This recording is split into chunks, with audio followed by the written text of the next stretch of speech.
Good morning, everybody. I hope you're having a good morning. It looks absolutely beautiful out of the lake today, so I'm not complaining. Could sit out on the deck here and do some work. So we are near the end of the journey we've had together for our first chapter Fridays.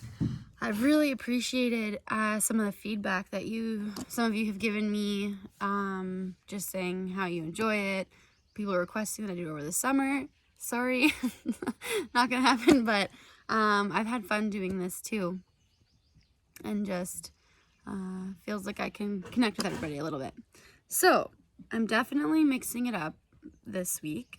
I feel like most of my choices have been memoirs and stories of personal hardship and overcoming of the human spirit, which is my favorite type of book, so obviously that's what I'm going to choose. But I do like other books as well.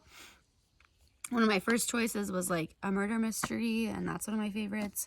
I also like historical fiction, so that's what I chose this week. I chose The Huntress by Quinn, and I've also read The Alice Network, which is like just as good.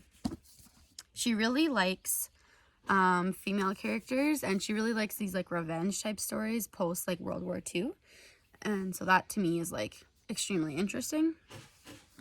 So I'm not actually going to be reading the first chapter,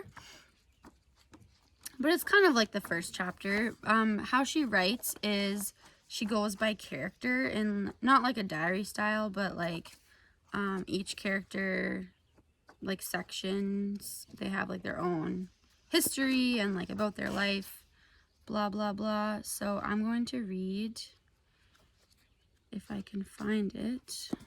What the heck? There it is.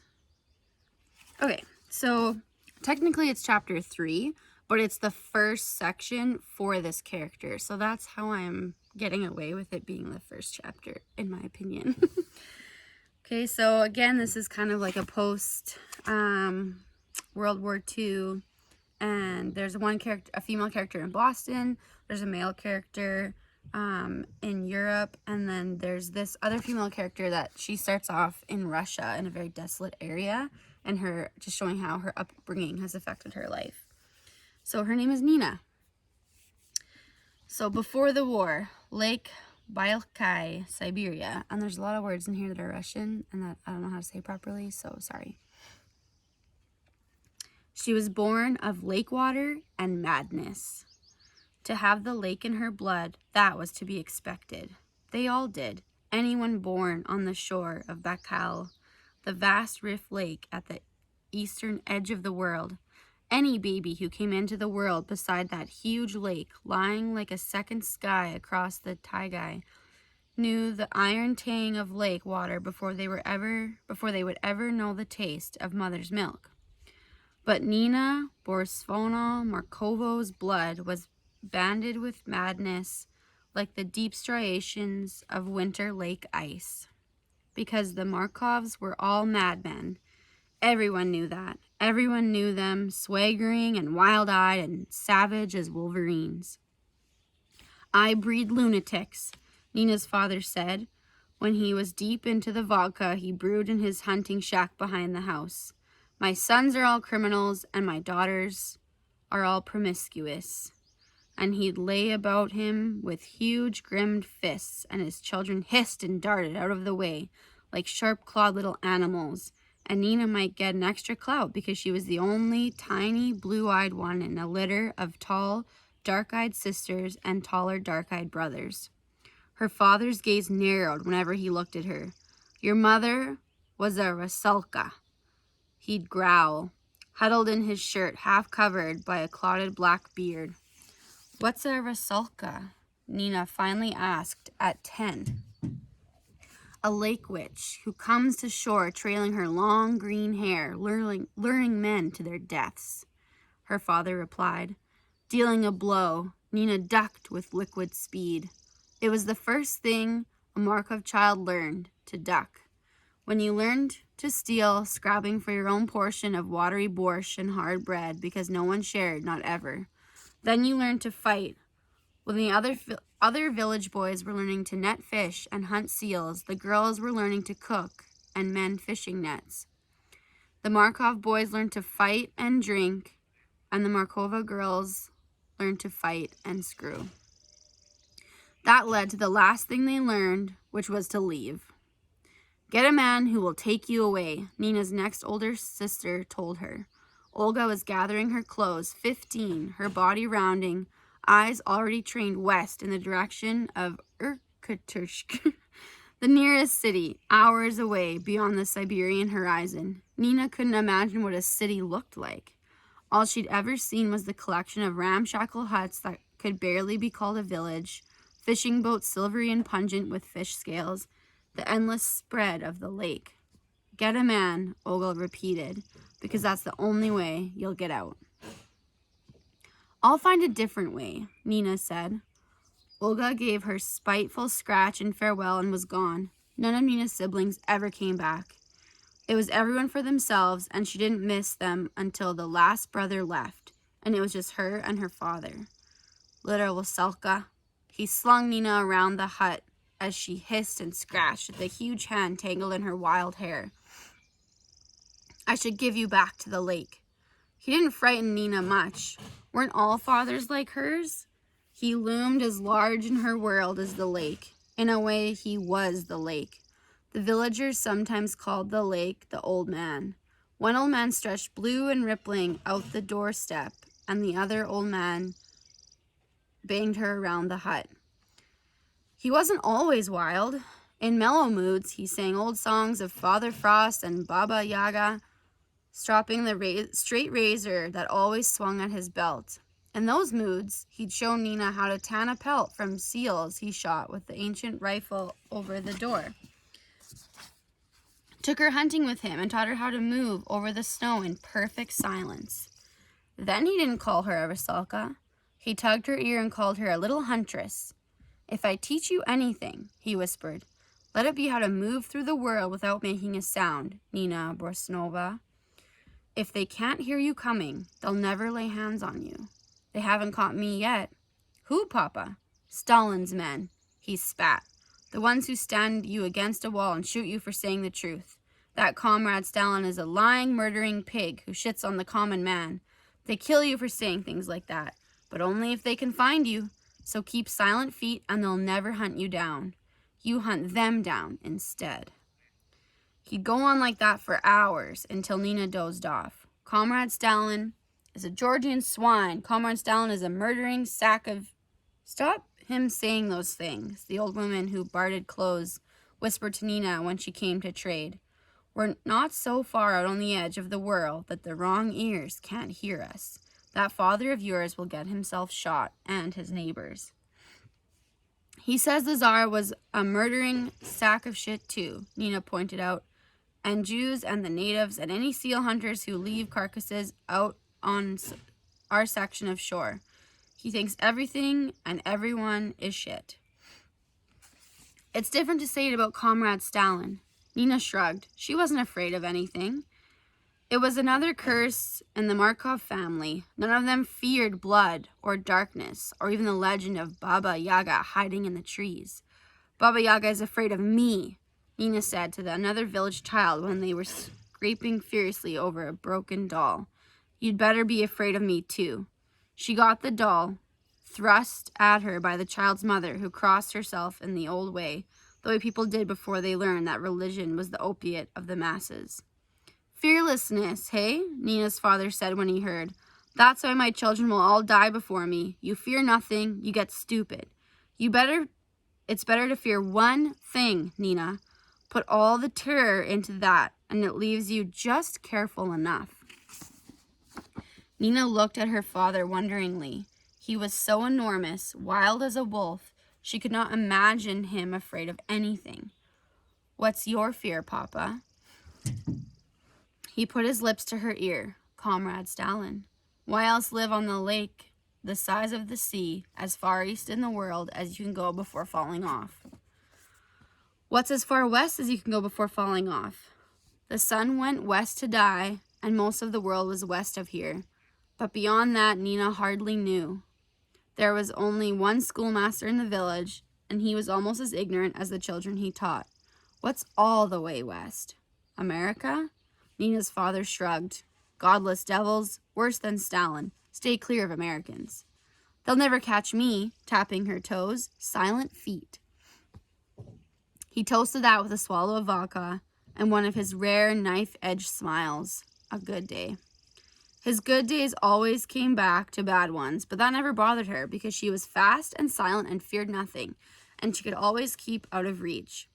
Until the day she turned 16, when her father tried to drown her in the lake. Nina was standing on the shore in a pure cold twilight. The lake was frozen in a sheet of dark green glass, so clear you could see the bottom far below. When the surface ice warmed during the day, crevices would open, crackling and booming, as if the lake's Rasulki were fighting a war in the depths. Close to shore, hummocks of turquoise-colored ice heaved up over each other in blocks taller than Nina, shoved into the bank by the winter wind. A few years ago, those frozen waves had crawled so far ashore that Tanakoi Station had been entirely swallowed in wind-flung blue ice. Nina stood in her shabby winter coat, thrust her hands into her pockets, wondering if she would still be here to see the lake freeze next year. She was 16 years old. All her sisters had left home before they reached that age, mostly with swelling bellies. All the same, Markov's daughters, came the whisper in the village. They all go bad. I don't care if I go bad, Nina said aloud. I just don't want a big belly. But there didn't seem to be anything else her father's daughters did, except grow up, start breeding, and run away. Nina kicked restlessly at the shore, and her father came lurching out of the hut, naked to the waist, oblivious to the cold. Clumsy ink dragons and serpents writhed over his arms, and his body steamed. He'd been on one of his binges, guzzling vodka and muttering mad things for days, but now he seemed lucid again. He gazed at her, seeing her for the first time all day, and his eyes had an odd gleam. The old man wants you back, he said, conversationally. And he was after her like a wolf, though Nina got 3 sprinting strides toward the trees before the huge hand snatched at her hair and yanked her off her feet. She hit the ground so hard the world slipped sideways, and when it came to rights, she was on her back, boots scrabbling on the ground as her father dragged her onto this glass-smooth lake. The ice this time of year was thicker than a man was tall, but there were gaps where the ice thinned. The village schoolmaster, less ignorant about the lake than most things that he taught, said something about warmer water channels winding upward from the deeper rift, enough to make holes in the surface. And now her father dragged her across the ice to one of those spring holes, dropped to his knees, broke the thin crust, and thrust her head under the freezing water. Fear slapped Nina then, alien and spiky as new-forming frost. Even being dragged across the lake by the hair, she had not been afraid. It had all happened too fast. But as the dark water swallowed her, terror descended like an avalanche. The water's cold gripped her. She could see the depths of the lake stretching away below, blue, green, and fathomless, and she opened her mouth to scream, but the lake's iron fist punched into her mouth with another paralyzing burst of cold. On the surface, her body thrashed against her father's grip in her hair. His stone-hard hand thrust her head down deeper, deeper, but she flailed a leg free and slammed one boot into his ribs. He brought her up with a curse, and Nina got one sobbing gasp of air that stabbed her lungs like hot knives. Her father cursed blurrily. He released Nina's sodden hair and flipped her onto her back, seizing her by the throat instead. Go back to the lake, he whispered. Go home. Again, her head went down under the water. This time she could see up through the ripples, up past her father, to the twilight sky. Get there, she thought incoherently, through another wash of fear. Just get up there. And her hands stretched blindly. But it wasn't the sky her fingers brushed. It was the unfolded razor swinging at her father's belt. She couldn't feel her fingers wrapping around the handle. The cold had her in its jaws, clamping down. But she watched herself move through the ripples of the lake that was drowning her, watched her hand jerk the razor free, and bring it around in a savage swipe across her father's hand. Then he was gone, and Nina came roaring up out of the water, a shard of broken ice on the edge slicing along her throat. But she had the razor in her fist, and she was free. They lay gasping on opposite sides of the ice hole. Her father clutched his hand, which Nina had sliced nearly to the bone, sending curling ribbons of scarlet across the frozen lake. Nina huddled on her side, racked by bone-deep shudders of cold and terror, ice crystals already forming on her lashes and through her hair, a similar ribbon of blood winding down the side of her throat from the ice cut. She still held the razor extended toward her father. "If you touch me again," she said through chattering teeth, "I'll kill you." "You're a Rusalka," he mumbled, looking bewildered at her fury. "The lake won't hurt you." A violent shudder racked her. "I am no Rusalka," she wanted to scream. "I'll die before I ever let water close over my head again." But all she said was, "I'll kill you, Papa. Believe it." And she managed to stumble back to the hut, where she bolted the door, peeled away her ice-crusted clothes, built up the fire, and crawled naked and shuddering under a pile of silvery gray seal pellets. Had it been deep winter, the shock of the cold would have killed her, she realized later. But winter's bite was easing towards spring, and she managed not to die.